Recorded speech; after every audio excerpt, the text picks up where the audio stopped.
황성걸 상무님 모시고 모바일 트렌드에 대한 말씀을 듣도록 하겠습니다. 뜨거운 박수 부탁드리겠습니다. 예, 안녕하십니까.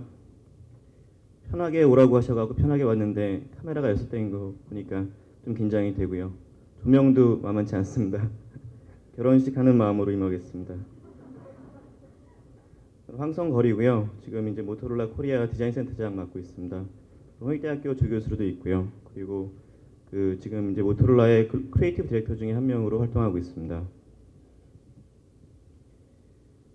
일단 준비를 하면서요. 향후 2, 3년을 내다보고서 이제 우리나라가 어떤 방향으로 이제 트렌드를 이렇게 이끌어갈까라는 걸 생각을 해봤는데요. 지금 우리나라가 이제 디자인에 있어서는 시대적인 과도기에 있고 또 이제 특히 디자인 팔로워에서 디자인 리더로 도약하는 과정에 있다고 생각이 됩니다. 그래서 당연히 과도기니까 이제 이원화 현상이 많이 일어나겠죠. 그래서 주제는 이원화. 첫 번째는 이제 글로벌 시장을 봤을 때 이제 밸류 프로포지션을 되게 많이 보거든요. 근데 그건 이제 소비 욕이라고 이해하시면 되는데 특히 이제 우리나라에 있어서는 이렇게 좀 변치 않는 소비욕이 있는 것 같아요. 이제 그 중에 두 가지를 뽑으라면은 첫 번째는 이제 어떤 지위에 대한 욕심이죠. 두 번째는 자기 표현에 대한 욕심이거든요. 이게 우리나라의 이제 시장의 특성이라고 볼 수 있고 다른 시장이랑 차별화가 되어 있다고 볼 수 있는데요.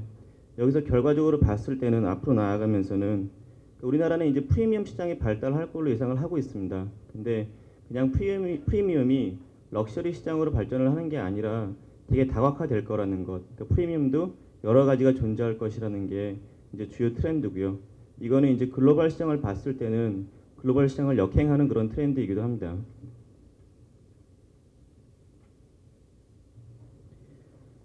두 번째는 이제 디자인의 기본 가치인데요. 이제 디자인 선진국과 그러니까 디자인 선진국처럼 이제 우리나라도 이제 점점 미니멀리즘이나 심플리피케이션이 많이 이제 유행을 하고 있고요. 근데 이제 그러면서도 없어지지 않을 것 중에 하나는 이제 어떤 미니멀리즘 가운데 상징적이고 감성적인 그런 영감이 존재할 거라는 거죠. 다르게 얘기를 하면은 어떤 퓨리티나 아니면은 어떤 소박함은 이제 소박한 미니멀리즘보다는 조금 더 화려한 미니멀리즘으로 가고 있다는 그런 이야기. 과거를 봤을 때 우리나라가 되게 이렇게 이제 유형적인 디자인 부가가치 집착을 많이 했었어요. 어떤 장식이라든지 무늬라든지 좀 전에 홍 사모님이 말씀하신 것처럼 이제 그런 쪽에 많이 이제 치중이 되어 있었는데 앞으로 나가면서는 디자인의 무형 가치에 집중을 할 거라는 거죠. 무형이라고 얘기하면 이제 어떤 디자인을 통해서 얻는 신뢰감이라든지 또 디자인의 원작성에 대한 어떤 가치를 이해하는 그런 소비를 이야기합니다. 이 제품은 이제 저희가 미국 시장을 겨냥해서 출시한 이제 드로이드라는 제품인데요. 지금 이제 미국 쪽에서는 어떻게 보면 이제 안드로이드의 문을 열었다, 플러드 게이트를 열었다라는 제품 중에 하나고요. 그럼으로써 소비자들이 이제 어떤 음성통신을 떠나서 이제 웹 산업에 있는, 웹 리파지토리에 있는 그런 콘텐츠를 갖다가 이제 액세스하기 시작하고 점점 그 콘텐츠가 웹에서 통신 쪽으로 이동하는 그런 게이트 역할을 하는 제품입니다. 그래서 드로이드라는 게 이제 유럽하고 미국 쪽에서는 되게 이제 성과가 좋았었는데요. 이런 같은 제품을 가져오면서 저희가 이제 중국이나 한국 쪽에 겨냥을 하면서 제품을 완전히 달리할 수도 있겠지만은 그 제품의 어떤 기본적인 느낌을 갖다 가져오면서 시장에 맞게 적화시켜서 조금 더 이제 이쪽 성향에 맞게끔 밝게 디자인을 한 이런 케이스가 이제 모토로이였습니다. 이건 이 재작년에 했던 제품 중에 하나인데 아까 말씀드린 것처럼 우리나라에서 소멸되지 않는 그런 어떤 value proposition 중에 하나가 바로 어떤 이제 이렇게 지위나 표현에 대한 것이거든요. 그래갖고 저희가 예상했던 것 외로 좋은 성과를 거뒀던 레이저 툴 럭셔리였는데 이 제품 같은 경우는 이제 그러한 성향을 갖다가 노골적으로 반영했던 제품입니다. 이제 또 하나는 이제 트렌드 세팅에 있어서 이제 과도기에 있으면서 특히 뭐 예전 같은 경우는 이제 현재하고 과거의 어떤 시장 데이터베이스를 근거를 해서 거기에 기준으로 제품을 많이 저희가 이제 디자인을 했었거든요. 예를 들어서 어느 시장에서 이런 제품이 인기가 많다. 아니면은 어떤 브랜드가 이런 상품으로 인기가 많다. 그러면 이제 그걸 참고로 해서 어떻게 보면 이제 표절일 수도 있죠. 이제 그런 제품을 참고를 해서 디자인을 많이 했었는데 그런 현재의 과거에 집착하는 디자인보다는 앞으로 나가면서는 그런 과거의 데이터베이스나 데이터 히스토리를 갖다가 참고를 하되 그걸 갖다가 의역을 해서 변화를 주도해야 한다는 게 이제 앞으로의 트렌드라고 생각을 하고 있습니다. 저희가 이제 사내에서는 이제 쓰는 말 중에 하나가 너드라는 말이거든요. 그거는 이제 제가 이제 약자로 이렇게 그 재밌게 조합을 했었는데 그거는 이제 어떤 이렇게 novel, 그 다음에 U는 unique, D는 disruptive 그 세 키워드를 생각을 하면은 이제 그런 변화를 주도하는데 기본이 되지 않나 생각을 하고 있습니다. 그러니까는 novel 참신한, 그리고 unique 독특한, 그리고 그 D는 disruptive라는 거는 시장을 갖다가 시장에 맞춰 올라가는 게 아니라 시장을 뒤흔드는 그런 뜻입니다.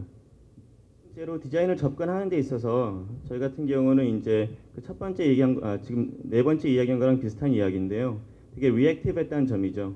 그러니까 시장의 어떤 반응을 기다렸다가 어떤 그 이렇게 방향이 성공을 하면은 거기에 반응해서 디자인하는 경우가 많았는데 앞으로 나가면서는 어떤 이렇게 프로액티브하게 능동적으로 하는 게 우리 디자인의 어떤 산업에 있어서 역할과 책임이 아닌가라고 생각을 하고 있습니다.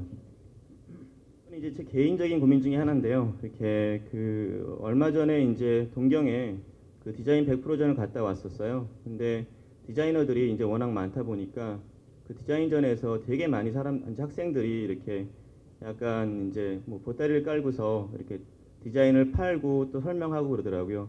그런 열정은 되게 아름다워 보이는데 한편으로 걱정은 이 디자인 산업이 아니면 이 디자인이라는 어떤 그 이렇게 그러니까는 직업이 그러니까 좋은 방향으로 가고 있나라는 생각이 들어요. 반면에는 디자인이라는 게 이제 그 선진 기업에 있어서는 되게 이제 고부가치를 창출하는 고급 전략으로 활용되고 있거든요. 그래서 디자인 산업도 이원화가 되는 게 아닌가라는 생각이 들고 있습니다. 그러니까는 잘못하면은 진짜 홍대 앞에 있는 벼룩시장이 될 수 있다고 생각을 하고요. 또 잘 활용을 한다면은 어떤 한 기업의 브랜드 체험을 관리하는 그런 역할을 한다고 작년에 이렇게 그 레이저를 갖다가 이제 3D로 바꾸면서 모든 디테일을 정선을 해갖고 그 어떤 이제 기본적인 룩 앤 필을 맞춰서 냈던 제품 중에 하나인데 레이저 루크라는 제품이었습니다. 근데 이제 이거 같은 경우는 저희가 디자인할 당시만 해도 2년 전만 해도 사실 핸드폰이 이제 어페럴, 그러니까 패션 산업 쪽을 갖다가 약간 뒤따라갔었거든요. 한 5년 전에는 한 2년 뒤처졌었는데 지금은 이제 거의 똑같다고 봅니다. 그래서 저희가 이제 어페럴 쪽에서 어떤 데이터베이스를 근거로 작년 중반에는 이제 화이트 앤 골드가 되게 이제 그 인기를 끌 것이다 프리미엄으로. 그래서 이제 그 트렌드에 맞춰 갖고 데이터베이스를 참고를 하여서 그 트렌드를 갖다가 패션 트렌드를 갖다가 핸드폰 쪽으로 가져온 그런 사례입니다. 너무 심심해 갖고 집어넣는데요. 발표물이 제가 이제 미국에서 마지막에 떠나기 전에 이제 4년 전에 이제 맡았던 제품 중에 하나인데 오라라는 제품입니다. 오라라는 제품인데 상당히 고가품이고요. 그리고 이제 이것 역시 어떤 이렇게 핸드폰을 갖다가 새로운 어떤 위치로 이렇게 리포지셔닝하는 그런 실험적인 프로젝트였습니다. 그 중에 하나는 어떤 기술로 승부하는 핸드폰이 아니라 이 당시에는 장인 정신을 이렇게 으로 승부하는 그런 핸드폰을 해보자. 그래서 이제 어떻게 보면 뭐 까르띠에나 명품 시계 같은 그런 느낌이 나는 제품을 해보자라는 게 취지였습니다. 그래서 이렇게 뒤에 보시면 알겠지만 시계 뒷면처럼 이렇게 기어가 약간 보이거든요. 그냥 여담으로 이렇게 저희 모토로라가 되게 디자인 랭귀지에 예민해요. 그리고 디자인 중심 회사이기도 하고요. 그러다 보니까는 저희가 좀 좌우대칭을 좋아해요. 왜냐면 인간이 자연물이 좌우대칭이기 때문에. 그래서 사실 한쪽에 있는 기어가 두 개가 보이는데 사실 한쪽은 가짜입니다. 근데 저희가 이제 어떻게 보면 디자인에 얼마나 애착이 있는지를 증빙하는 그런 어떤 노력 중에 하나인 것 같아요. 이렇게 조그만 핸드폰 안에다가 기어를 한 개 더 넣어서 디자인의 철학을 지키자라는 게 의도였습니다. 그래갖고 뭐 사파이어 글라스랑 해서 내었던 제품인데 이것 역시 어떤 디자인의 부가가치를 갖다가 그러니까는 다른 방향으로 시도하는 그런 노력이었습니다. 예, 이상입니다.